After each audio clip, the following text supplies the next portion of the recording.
And when you look at the whole chain involved in oxygen consumption, which is essential for the high metabolic activity of young animals,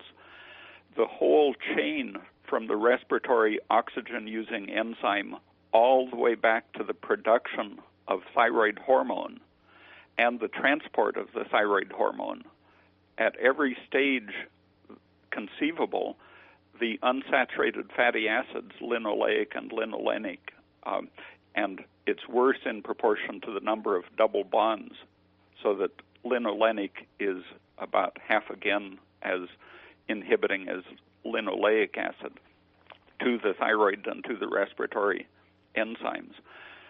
So the newborn or newly weaned animal has an extremely high respiratory rate, and its brain is growing at a very fast rate.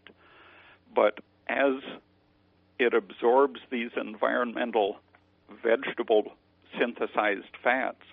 its metabolic rate slows down, its thyroid function slows down, and you get a curve of slowing activity from weaning, bending sharply at puberty, and leveling off in the 20s, and then going downhill. This curve is very closely similar to the curve of loading up of the tissues with the unsaturated fatty acids. And you can restore the activity of the respiratory enzymes simply by changing the dietary fats, but a complete change, since the fat layers the adipose tissue, since it stores what the animal has been eating. It takes typically 4 years for a complete exchange of fat, even after you've made a complete change in your diet. But momentarily, if you, for example, take half an ounce of coconut oil,